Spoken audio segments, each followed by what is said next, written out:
The salvage beacon had been silent for centuries, but the wreck it marked defied every known law of physics. Its hull was oak planks and bronze plating, a marriage of medieval craftsmanship and something far stranger. That cannot be right. Wood does not survive the void. As the boarding party cut through the airlock, their helmet lamps swept over a corridor of wooden beams and rune-carved bronze panels. Move slowly. Every seam, every mark. Record it all. In the tiny captain's cabin, a leather-bound book lay open on a wooden console, its pages glowing with gold leaf. Sir Ronald of Yorkshire, Captain, His Majesty's vessel Perseverance, in the year of our Lord 1289. 1289. That is impossible. Earth was barely out of its dark ages. His 4 eyes widened, the weight of an impossible history pressing down on him. How did a knight of old Earth cross 1400 light years? Vrenthal transmitted the scan data to the nearest Coalition research station. Carbon dating of the oak returned 1,100 Earth years, plus or minus 15. In the relay chamber, 3 Coalition officials stared at him as if he had lost his mind. The material evidence is solid. This ship has been drifting for over a millennium. A pale, crystalline-featured delegate leaned forward, voice dripping with skepticism. He suggested the log was a forgery planted by Earth political factions. The script matches no known forgery technique. I am sending the full log to Earth's historical authority now. The demand was clear. Earth must explain this impossible vessel. Vrenthal initiated the priority transmission, his hands steady, but his heart racing. Now, we see if humanity will claim its ghost or bury it. In her book-lined office, Margaret Hale received the priority transmission from Coalition space. A medieval ship's log, from 1,000 light years away? They must be mistaken. But when she opened the image files, the illuminated manuscript pages struck her with unfamiliar authenticity. The letter forms, the pigments, impossible to fake like this, but the content is madness. She sent a hollow link request to the salvage commander. Within moments, Vrenthal's alien face materialized. You are the Earth historian. I need you to tell me this log is some human joke. I am, and I will examine it thoroughly. But I need you to understand, what you are asking is impossible. I know impossible. I have lived it for 3 cycles. Please, just find the flaw. After the link closed, Margaret sat in silence, her fingers tracing the edge of her own medieval manuscripts. If that script is genuine, everything I know about history is a comfortable lie. Margaret cross-referenced every letter form against the Parker 1280s corpus. The Yorkshire dialect was unmistakable. The thorn, the yogh, the inflectional endings. No forger in the galaxy could replicate this. She summoned the translation of the opening entry, her hand hovering over the final command. We embark this 4th day of June, sent by a small society of philosophers to prove the engine of celestial motion. He sounds like a man who feared nothing but disgrace. This was no fantasy to him. Her mind recreated the scene. Monks in a candlelit scriptorium, bending over a machine of gears and glass. They built it in secret, beneath the noses of kings and bishops. But how? She reopened the link to Vrenthal. Her voice, when it came, carried none of its earlier caution. Commander, the dialect, the script, there is no forgery. This log is genuine. I cannot explain the rest. Vrenthal said nothing, but the silence was the kind that rewrites history. Within hours, Margaret's preliminary report leaked to the Coalition media halls. We are 3 vessels, blessed by the engine that bends the firmament. May God preserve our souls. The log spoke of a Yorkshire monastery where 3 ships were built in secret, their purpose to spread English civilization among the stars. In the council, a reptilian delegate rose, his frill flaring with contempt. He dismissed the linguistic evidence as human trickery, an elaborate hoax to claim a lost legacy of starflight. The parchment, the ink, the dialect, all are authentic to 1289. This is no forgery, whatever its implications. This political theater solves nothing. I will return to the wreck and tear apart every bulkhead if I must. The coalition fractured into factions, those who saw heresy and those who saw a miracle. They demand physical proof. All I have is a dead knight's last testament. Political damage was done. The log had become a weapon in a war of credibility, and Earth's reputation hung in the balance. Margaret retreated to the deep archives, chasing a ghost through 7 centuries of records. If Sir Ronald was real, the pipe rolls would hold his name. Every knight paid scutage. The 1285 pipe roll confirmed Sir Ronaldus de Iboraco paid 10 marks, a knight's fee from Yorkshire. He existed. He was a knight of Edward's realm.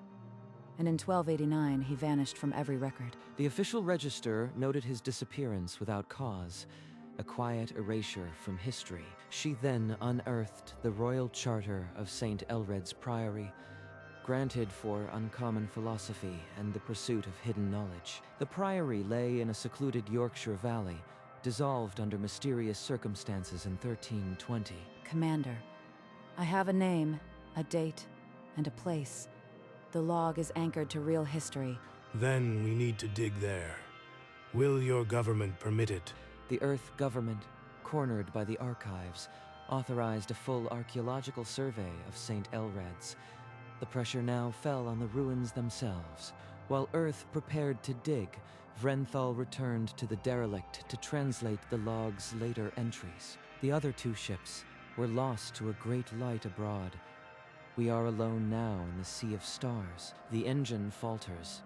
We cannot return, but I will write until the end, that our voyage not be forgotten.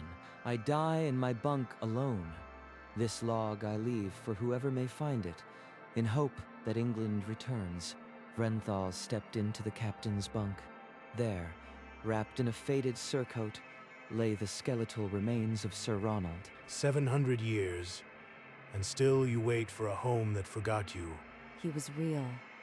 He suffered. And we left him out there, alone. How do we make this right? We honor him by finishing his work. I will tear every secret from this ship. I swear it.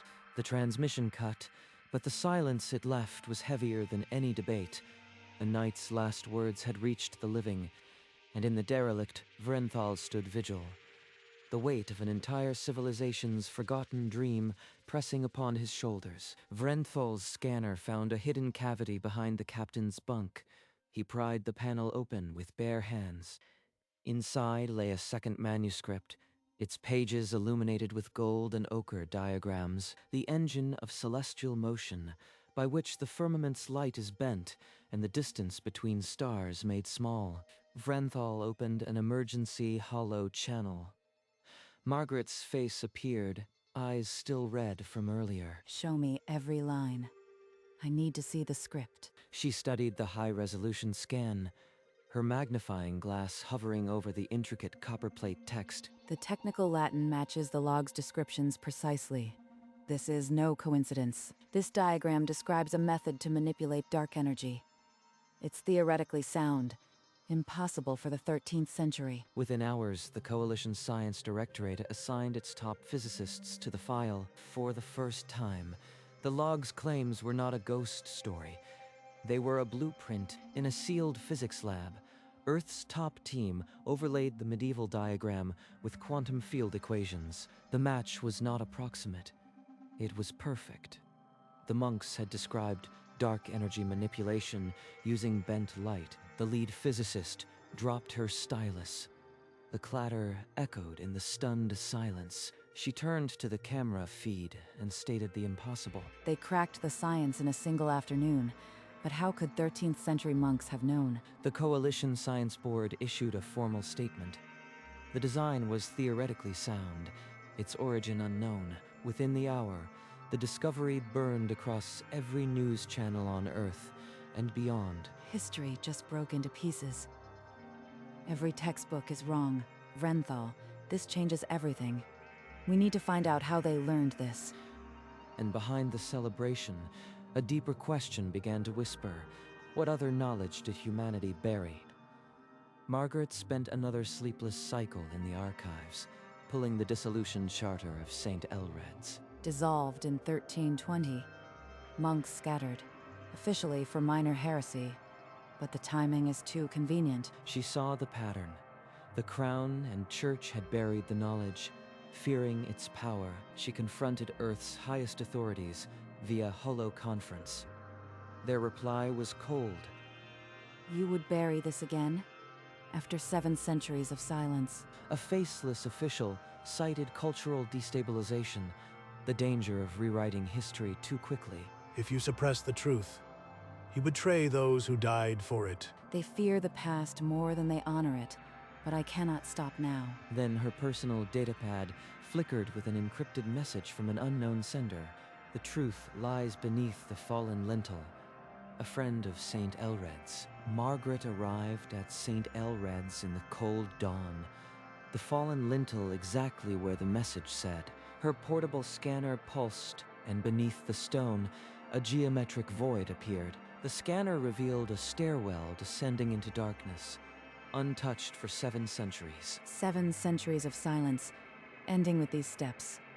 If this is a tomb, at least I'll know the truth. Her flashlight caught a glint of copper, and the chamber opened into a small vault where something ancient still turned. It's still running. She activated her live feed, and the image of the spinning model shot across the globe. Coalition channels broke protocol to rebroadcast.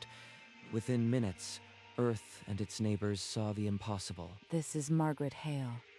The engine of celestial motion is real, and it still works. I have it on a live feed. The medieval model hummed, a silent sermon on forgotten genius that would now be heard across the galaxy. The Coalition Grand Hall erupted into an emergency session, the model's image blazing on the colossal central screen. Galactic historians reeled. Humanity was not late to the stars, but returning. On Earth, the headline Medieval FTL burned across every public screen, but a quieter shadow fell over the celebration. Margaret returned to her study to find a queue of priority calls from Earth's military and corporate giants. They want the engine, not the history. Margaret, they will try to use you. Promise me you will not let them. I know, but if I refuse, they will claim it by force. We need a plan. The Coalition formally demanded open access to the blueprints, citing galactic heritage protocols. This knowledge does not belong to a single government. It belongs to Sir Ronald and his monks. How do I protect it? And in the Yorkshire Vault, the model continued to spin, its ancient light now watched by a galaxy hungry for its secrets. In the Grand Council chamber, Margaret faced a line of dark, ununiformed officers, and the shimmer of corporate logos. They think they can just take it. They don't understand what this is. The proposal sat before her, a joint military task force with full control of the FTL designs. I will not hand this to any military. The engine belongs to all of humanity, not to a single command. She speaks for the dead who made this. I stand with her. The officers exchanged glances. One by one, they withdrew, their authority checked by an alien witness and an old professor. The Coalition Science Academy assumed custodianship, with Margaret Hale, appointed lead advisor. In the shadows of the gallery, Nexum Dynamics representatives began drafting alternate acquisition strategies. We've bought time, but they won't stop. We must build before they try again. The model's light, now projected in the council chamber, cast a gentle glow over the faces of its protectors. The Academy workshop became a strange marriage of medieval forge and plasma arc, but each bronze casting hid a flaw. The first full-scale prototype fired for 5 seconds, then cracked with a sound like a cathedral bell shattering. It felt like watching Sir Ronald's ghost slip away all over again. In the crisis meeting, funding representatives slid a suspension order across the table. You would stop now, when we are closer than ever to restoring a forgotten truth. Sir Ronald died alone in this hope. I will not let that faith die in this room. I have touched his remains. We owe him the attempt. Funding was extended by a single vote, but the committee noted Margaret's increasing frailty as a concern. If my body fails before this is done, I will leave my notes for the next. The secret must survive. She picked up a new casting plan, and the sound of the forge rose again into the night. While the forge labored, Nexum Dynamics filed an emergency suit, claiming Earth heritage laws were violated. Their lawyers demanded the blueprints be seized and the project halted until ownership was resolved. This log was written not for profit, but for the betterment of all mankind. And then Margaret read from the log, "For the betterment of all mankind, not for any king or coin." This knowledge was given freely.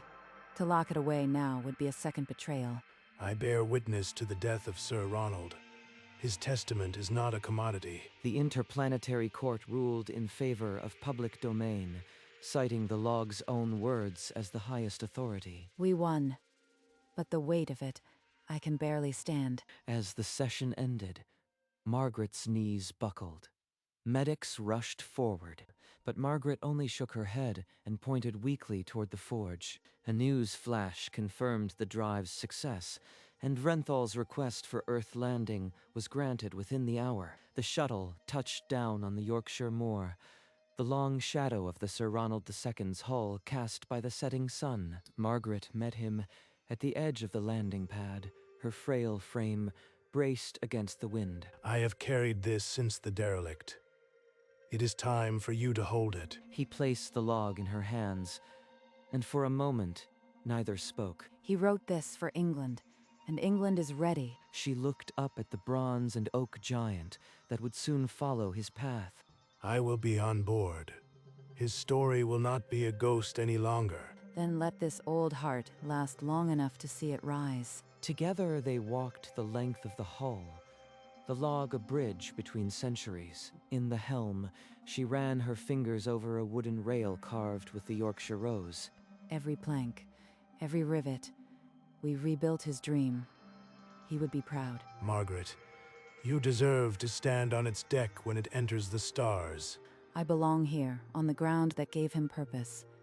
But this must complete his journey. She placed the small, sealed log in his hands, its cover stamped with the Perseverance's hull. I will place it on the memorial buoy, where his ship rests.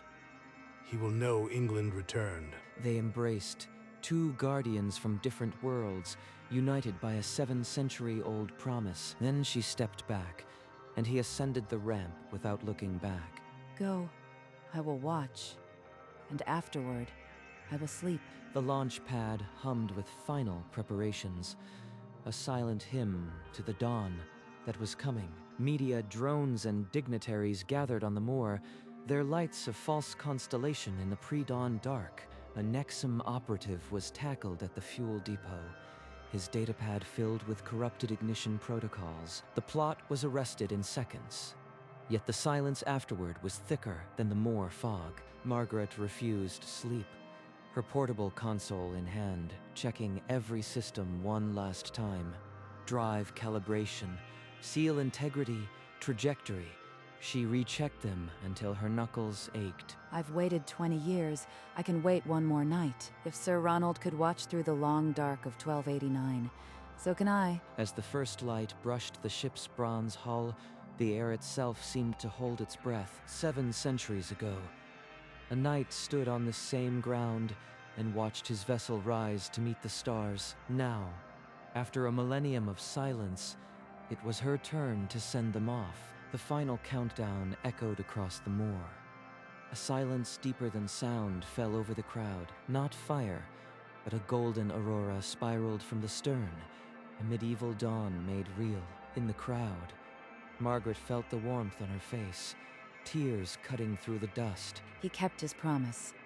700 years, and still he kept it. The Sir Ronald II ascended without sound, as if the sky itself was pulling it home. High above, the ship shimmered and folded into a ring of light, then was gone.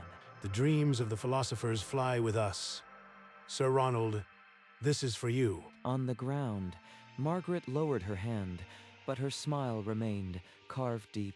The moor erupted in cheers, but Margaret heard only the echo of a night's final hope. Beyond the sky, the golden wake stretched toward eternity, a trail blazed by wood and bronze and faith. The Sir Ronald II, traced the ancient path with reverence, its drive slowing as the memorial buoy blinked into view. The derelict Perseverance hung silent beside the marker, a ghost ship keeping its vigil. He waited 700 years. Now we bring him home. From the ship's prow, a wreath of coalesced golden light drifted toward the buoy, settling like a benediction. To Earth, we transmit.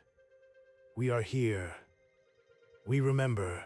The signal coursed through light years, and on a giant screen in Yorkshire, an old professor sat and listened. England returned, just as he wrote. The crowd around her gasped, and then fell silent, the weight of history settling over the moor. Margaret closed her eyes, letting the warmth of the sun and the weight of completed purpose wash over her. After 1,000 years, the last entry of Sir Ronald's log was finally answered. In the years that followed, the designs spread across Earth and her colonies. Bronze-hulled ships lifted from 20 worlds. St. Elred's Priory was rebuilt as a heritage site, its stones once again a place of learning. The statue of Sir Ronald stood in the old cloister, his stone eyes forever watching the sky. They used the light of stars to shape the bronze, my dear.